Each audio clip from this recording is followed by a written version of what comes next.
السلام عليكم ورحمة الله وبركاته. الحمد لله رب العالمين. الصلاة والسلام على أشرف المرسلين وعلى آله وصحبه أجمعين. أما بعد. പ്രിയ സഹോദരങ്ങളെ, സൂറത്തുൽ അഅറാഫ് 84 മുതലുള്ള വചനങ്ങളിലേക്ക്. ശുഐബ് നബി അലൈഹിസ്സലാമയുടെ ജനത ഹിജാസ് സിറിയ മാർഗത്തിൽ മആൻ എന്ന പ്രദേശത്താണ് അവർ വസിച്ചിരുന്നത്. മഹാനായ ഇബ്രാഹിം നബി അലൈഹിസ്സലാമയ്ക്ക് 4 പുത്രന്മാരുണ്ടായിരുന്നു. ഇസ്മായിൽ, ഇസ്ഹാഖ്, മദിയൻ, മദായിൻ. ഇവരിൽ മദിയൻ എന്ന മകന്റെ സന്താന പരമ്പരയിൽപ്പെട്ടവരാണ് ശുഐബ് നബി അലൈഹിസ്സലാമയുടെ ജനത. മദിയൻ എന്നും ഈ പ്രദേശം അറിയപ്പെട്ടിരുന്നു. ഇടതൂർന്ന വൃക്ഷങ്ങളും സസ്യലതാദികളും നിറഞ്ഞ പ്രദേശമായതിനാൽ ഇതിനെ ഐക്ക എന്ന് പറയുന്നു. അസ്ഹാബുൽ ഐക്ക, ഐക്കത്തുകാർ എന്നാണ് വിശുദ്ധ ഖുർആൻ മറ്റ് പല ഭാഗത്തും ഈ പ്രദേശവാസികളെ വിശേഷിപ്പിച്ചിട്ടുള്ളത്. ശുഐബ് നബി അലൈഹിസ്സലാമയുടെ അധ്യാപനങ്ങളെ ആ ജനത സ്വീകരിച്ചില്ല. അള്ളാഹുവിൽ വിശ്വസിക്കാൻ അവർ സന്നദ്ധരായില്ല. വ്യാപാരികളായിരുന്ന ആ സമൂഹം അളവ് തൂക്കങ്ങളിൽ കൃത്രിമം വരുത്തുകയും ജനങ്ങളെ വല്ലാതെ കഷ്ടപ്പെടുത്തുകയും ചെയ്തിരുന്നു. പലവിധ അക്രമ പ്രവർത്തനങ്ങളിലും മുഴുകിയ അവരോട് അതിൽ നിന്നെല്ലാം വിരമിക്കുവാനും സജ്ജനങ്ങളായി ജീവിക്കുവാനും ശുഐബ് നബി അലൈഹിസ്സലാം ഉപദേശിച്ചു. ഉപദേശങ്ങളൊക്കെയും തിരസ്കരിക്കുക മാത്രമല്ല, അദ്ദേഹത്തിനെതിരിൽ തന്ത്രങ്ങൾ ആസൂത്രണം ചെയ്യുകയും ചെയ്തു. അവർ ശുഐബ് നബി അലൈഹിസ്സലാമയിലേക്ക് വരുന്നവരെ വഴിയിൽ തടയുവാനും ഭീഷണിപ്പെടുത്തുവാനും ആക്രമിക്കുവാനും അവർ മുതിർന്നു. ഇമാം ഇബ്നു അബ്ബാസ് റളിയല്ലാഹു അൻഹു പറയുന്നു, ശുഐബ് നബി അലൈഹിസ്സലാമയുടെ അടുത്തേക്കുള്ള എല്ലാ വഴികളിലും അവർ പതിയിരിക്കുമായിരുന്നു. അദ്ദേഹത്തിലേക്ക് പോകുന്നവരെ എല്ലാം വഴിയിൽ തടയുകയും പിന്തിരിപ്പിക്കുകയും ഭീഷണിപ്പെടുത്തുകയും ചെയ്യുമായിരുന്നു. മാത്രമല്ല, അവൻ വ്യാജനാണ്, അങ്ങോട്ട് പോകണ്ട എന്ന് മക്കയിലെ ഖുറൈശികൾ നബിസല്ലല്ലാഹു അലൈഹി വസല്ലമയെ പറ്റി പറഞ്ഞിരുന്നത് പോലെ ശുഐബ് നബി അലൈഹി ഇസ്ലാമയെ പറ്റി ആ സമൂഹവും പറയുമായിരുന്നു. അൽ ബഹറുൽ മുഹീത്ത് 4:338 വിവരിക്കുന്നു, പ്രവാചകന്മാരെ നിയോഗിച്ചുകൊണ്ട് അള്ളാഹു ഭൂമിയിൽ നന്മ വരുത്തിയ ശേഷം അവിടെ കുഴപ്പങ്ങൾ ഉണ്ടാക്കരുത് എന്ന് അദ്ദേഹം ജനങ്ങളെ ഉപദേശിച്ചു. സത്യനിഷേധികൾക്ക് താക്കീതും സത്യവിശ്വാസികൾക്ക് സന്തോഷ സൂചകമായും അള്ളാഹു വിധിക്കുന്നതുവരെ കാത്തിരിക്കുക എന്നും ആ പ്രവാചകൻ ആ സമൂഹത്തോട് പറഞ്ഞു. തുടർന്ന് കേൾക്കുക. أعوذ بالله من الشيطان الرجيم. بسم الله الرحمن الرحيم. وإلى مدين أخاهم شعيبا قال يا قوم اعبدوا الله ما لكم من إله غيره قد جاءتكم بينة من ربكم فأوفوا الكيل والميزان ولا تبخسوا الناس أشياءهم ولا تفسدوا في الأرض بعد إصلاحها ذلكم خير لكم إن كنتم مؤمنين. മദിയൻകാരിലേക്ക് അവരുടെ സഹോദരനായ ശുഐബിനെയും നാം അയച്ചു. അദ്ദേഹം പറഞ്ഞു, എന്റെ ജനങ്ങളെ, നിങ്ങൾ അള്ളാഹുവെ ആരാധിക്കുക. നിങ്ങൾക്ക് അവനല്ലാതെ ഒരു ആരാധ്യനുമില്ല. നിങ്ങൾക്ക് നിങ്ങളുടെ രക്ഷിതാവിങ്കൽ നിന്ന് വ്യക്തമായ തെളിവ് വന്നു കിട്ടിയിട്ടുണ്ട്. അതിനാൽ നിങ്ങൾ അളവും തൂക്കവും തികച്ചു കൊടുക്കണം. ജനങ്ങൾക്ക് അവരുടെ സാധനങ്ങളിൽ നിങ്ങൾ കമ്മി വരുത്തരുത്. ഭൂമിയിൽ നന്മ വരുത്തിയതിനു ശേഷം നിങ്ങൾ അവിടെ നാശമുണ്ടാക്കരുത്. നിങ്ങൾ വിശ്വാസികളാണെങ്കിൽ അതാണ് നിങ്ങൾക്ക് ഉത്തമം. ولا تقعدوا بكل صراط توعدون وتصدون عن سبيل الله من آمن به وتبغونها عوجا واذكروا إذ كنتم قليلا فكثركم وانظروا كيف كان عاقبة المفسدين. ഭീഷണിയുണ്ടാക്കിക്കൊണ്ടും അള്ളാഹുവിന്റെ മാർഗത്തിൽ നിന്ന് അതിൽ വിശ്വസിച്ചവരെ തടഞ്ഞുകൊണ്ടും അതായത് അള്ളാഹുവിന്റെ മാർഗം വക്രമായിരിക്കാൻ ആഗ്രഹിച്ചുകൊണ്ടും നിങ്ങൾ പാതകളിലെല്ലാം ഇരിക്കുകയും അരുത്. നിങ്ങൾ എണ്ണത്തിൽ കുറവായിരുന്നിട്ടും നിങ്ങൾക്കവൻ വർധനവ് നൽകിയത് ഓർക്കുക. നാശകാരികളുടെ പര്യവസാനം എങ്ങനെയായിരുന്നുവെന്ന് നോക്കുകയും ചെയ്യുക. وَإِنْ كَانَ طَائِفَةٌ مِّنْكُمْ آمَنُوا بِالَّذِي أُرْسِلْتُ بِهِ وطائفة لم يؤمنوا فاصبروا حتى يحكم الله بيننا وهو خير الحاكمين. ഞാൻ എന്തൊന്നുമായി അയക്കപ്പെട്ടിരിക്കുന്നുവോ അതിൽ നിങ്ങളിൽ ഒരു വിഭാഗം വിശ്വസിക്കുകയും മറ്റൊരു വിഭാഗം അവിശ്വസിക്കുകയുമാണെങ്കിൽ നമുക്കിടയിൽ അള്ളാഹു തീർപ്പ് കൽപ്പിക്കുന്നത് വരെ നിങ്ങൾ ക്ഷമിക്കുക. അവനത്രേ തീർപ്പ് കൽപ്പിക്കുന്നവരിൽ ഉത്തമൻ. قال الملأ الذين استكبروا من قومه لنخرجنك يا شعيب والذين آمنوا معك من قريتنا أو لتعودن في ملتنا قال أولو كنا كارهين. അദ്ദേഹത്തിന്റെ ജനതയിലെ അഹങ്കാരികളായ പ്രമാണിമാർ പറഞ്ഞു, ശുഐബേ, തീർച്ചയായും ഞങ്ങൾ നിന്നെയും നിന്റെ കൂടെയുള്ള വിശ്വാസികളെയും ഞങ്ങളുടെ നാട്ടിൽ നിന്ന് പുറത്താക്കുക തന്നെ ചെയ്യും. അല്ലെങ്കിൽ നിങ്ങൾ ഞങ്ങളുടെ മാർഗത്തിൽ മടങ്ങി വരിക തന്നെ വേണം. അദ്ദേഹം പറഞ്ഞു, ഞങ്ങൾ അതിനെ, അതായത് ആ മാർഗത്തെ വെറുക്കുന്നവരാണെങ്കിൽ പോലും ഞങ്ങൾ മടങ്ങി വരണമെന്നാണോ? قد افترينا على الله كذبا إن أعدنا في ملتكم بعد إذ نجانا الله منها وما يكون لنا أن نعود فيها إلا أن يشاء الله ربنا وسع ربنا كل شيء علما على الله توكلنا ربنا افتح بيننا وبين قومنا بالحق وأنت خير الفاتحين. നിങ്ങളുടെ മാർഗത്തിൽ നിന്ന് അള്ളാഹു ഞങ്ങളെ രക്ഷപ്പെടുത്തിയ ശേഷം അതിൽ തന്നെ ഞങ്ങൾ മടങ്ങി വരുന്ന പക്ഷം തീർച്ചയായും ഞങ്ങൾ അള്ളാഹുവിന്റെ പേരിൽ കള്ളം കെട്ടിച്ചമയ്ക്കുകയായിരിക്കും ചെയ്യുന്നത്. അതിൽ മടങ്ങി വരാൻ ഞങ്ങൾക്ക് പാടില്ലാത്തതുമാണ്. ഞങ്ങളുടെ രക്ഷിതാവായ അള്ളാഹു ഉദ്ദേശിക്കുന്നുവെങ്കിലല്ലാതെ.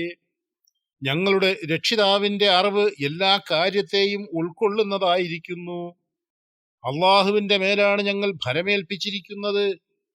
ഞങ്ങളുടെ രക്ഷിതാവേ, ഞങ്ങൾക്കും ഞങ്ങളുടെ ജനങ്ങൾക്കുമിടയിൽ നീ സത്യപ്രകാരം തീർപ്പുണ്ടാക്കണമേ. നീയാണ് തീർപ്പ് കൽപ്പിക്കുന്നവരിൽ ഉത്തമൻ. وقال الملأ الذين كفروا من قومه لئن اتبعتم شعيبا إنكم إذا لخاسرون.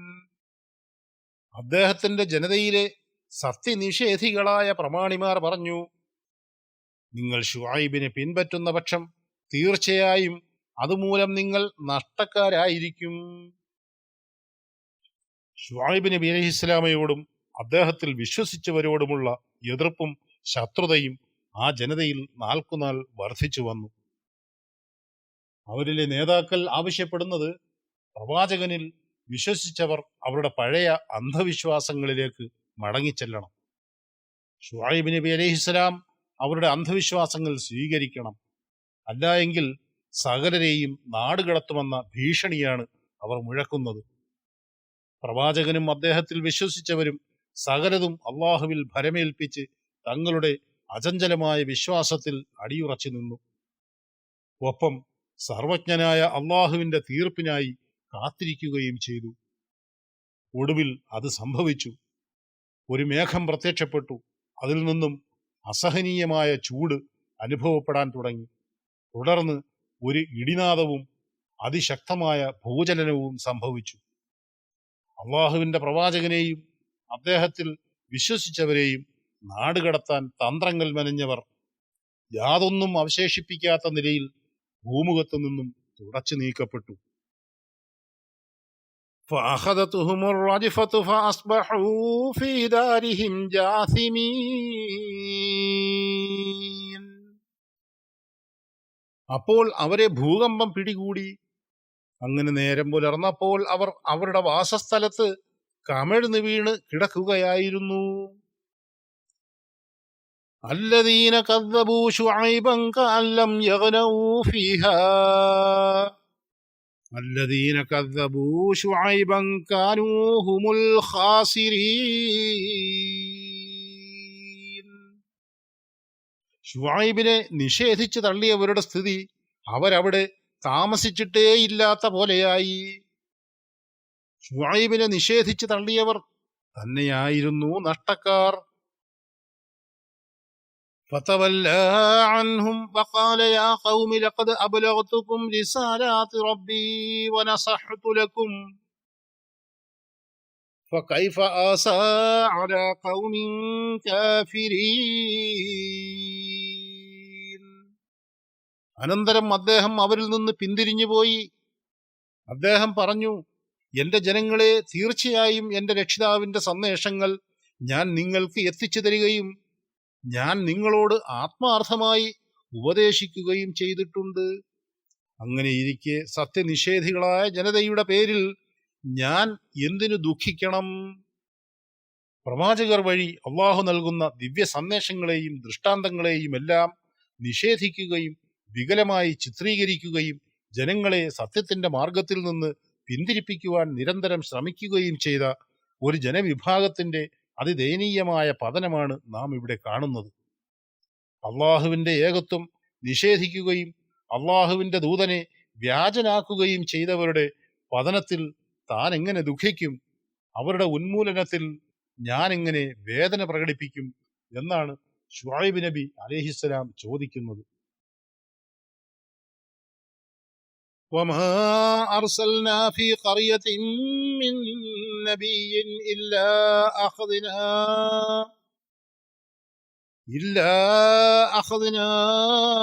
أهلها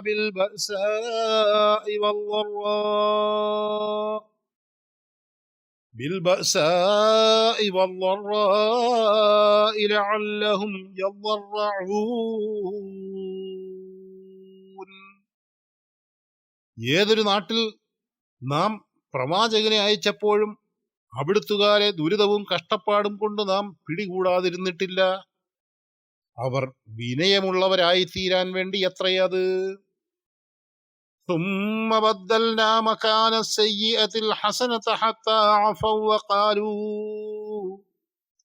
حتى عفوا وقالوا وقد مس آباءنا الضراء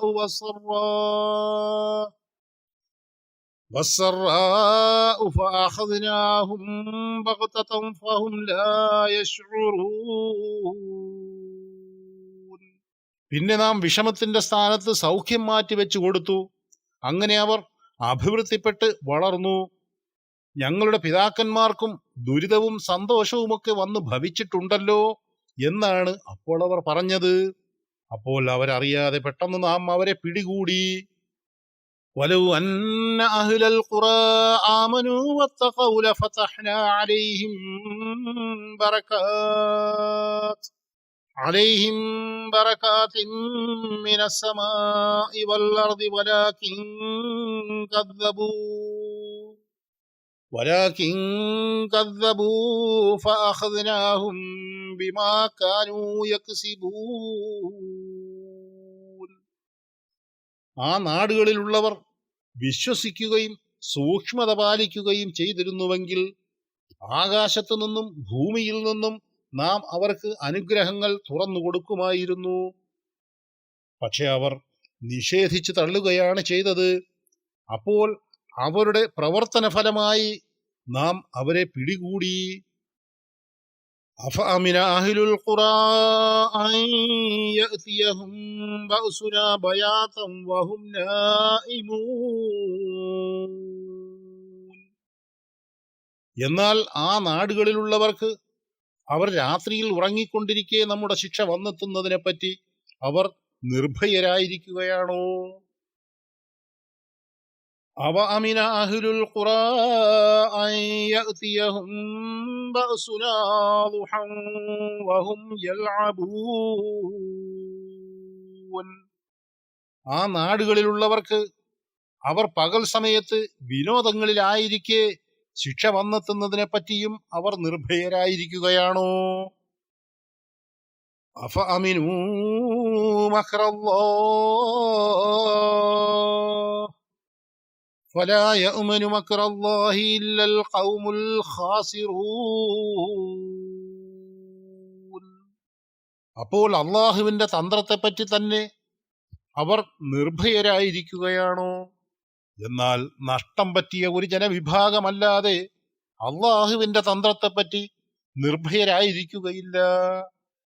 ഏതൊരു നാട്ടിലേക്കും ഏതൊരു പ്രവാചകനെയും നിയോഗിക്കുമ്പോൾ ആ ജനത അദ്ദേഹത്തെ ധിക്കരിക്കുന്ന പക്ഷം ധിക്കാരവും അഹങ്കാരവും വിട്ട് വിനയാന്വിതരാകുന്നതിനായി ചില വിഷമതകൾ സാമ്പത്തികവും ശാരീരികവുമായി അവർക്ക് അള്ളാഹു അനുഭവിപ്പിക്കുന്നു. അവർ നിലപാടുകൾ നന്നാക്കി തീർക്കുന്നില്ല എങ്കിൽ കൂടുതൽ സൗഖ്യവും സമ്പൽ സമൃദ്ധിയുമാണ് നൽകുക. ഇതൊരു പരീക്ഷണമാണ്. അവർ നന്ദി പ്രകടിപ്പിക്കുമോ എന്ന പരീക്ഷണം. മനുഷ്യർക്കുണ്ടാകുന്ന സുഖസന്തോഷങ്ങളും ദുഃഖങ്ങളുമെല്ലാം ലോക സമ്പ്രദായമാണെന്ന വ്യാഖ്യാനത്തിലാണ് പലരും എത്തിച്ചേരുക.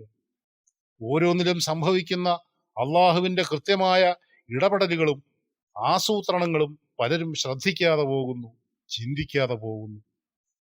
സമൃദ്ധമായി ലഭിക്കുന്ന മഴയിലൂടെ സസ്യങ്ങളും വൃക്ഷലതാദികളും മറ്റും തഴച്ചു വളരുന്നു. കുറച്ചുകാലം മഴ ലഭിക്കാതാവുന്നതോടുകൂടി സകലതും ഉണങ്ങി വരണ്ട് ശുഷ്കമായി തീരുന്നു. ഒരൽപ്പം തീ അവിടെ സ്പർശിച്ചാൽ ഒരു ദേശമാകെ കത്തി നശിക്കാൻ അത് മതിയാകും. എത്രയെത്ര ഉദാഹരണങ്ങൾ നമുക്ക് മുന്നിൽ. ഒന്നിനു പിറകെ മറ്റൊന്നായി വരുന്ന പ്രകൃതി ദുരന്തങ്ങൾ വേറെയും. മനുഷ്യർക്ക് എങ്ങനെ നിർഭയനായിരിക്കാൻ കഴിയുന്നു എന്ന് അള്ളാഹു ചോദിക്കുന്നു. ഒരു ജനത പ്രപഞ്ചനാഥനായ അള്ളാഹുവെ അംഗീകരിക്കുകയും വിശ്വസിക്കുകയും ദോഷബാധകളെ സൂക്ഷിക്കുകയും ചെയ്യുമ്പോൾ ആകാശഭൂമികളിൽ അനുഗ്രഹങ്ങളുടെ വാതായനങ്ങൾ അവർക്ക് മുന്നിൽ അള്ളാഹു തുറന്നു നൽകുന്നു. അള്ളാഹുവെ ധിക്കരിക്കുകയും അള്ളാഹു നിയോഗിച്ച പ്രവാചകന്മാരെ നിഷേധിക്കുകയും ചെയ്യുക എന്നത് നാശകാരണമായി തീരും എന്ന് മനുഷ്യ സമൂഹത്തെ അള്ളാഹു ഓർമ്മപ്പെടുത്തുന്നു. സൂറത്തുൽ ആറാഫ് 85 മുതൽ 99 വരെ വചനങ്ങളാണ് നാം മനസ്സിലാക്കിയത്. 100 മുതൽ ഇൻഷാ അള്ളാഹ് അടുത്ത ഭാഗത്ത്. റബ്ബന ആതിനാ ഫിദ്ദുനിയാ ഹസനതൻ വഫിൽ ആഖിറതി ഹസനതൻ വഖിനാ അദാബന്നാർ. വആഖിറു ദഅ്വാനാ അനിൽ ഹംദുലില്ലാഹി റബ്ബിൽ ആലമീൻ. അസ്സലാമു അലൈക്കും വറഹ്മത്തുള്ളാഹി വബറകാതുഹു.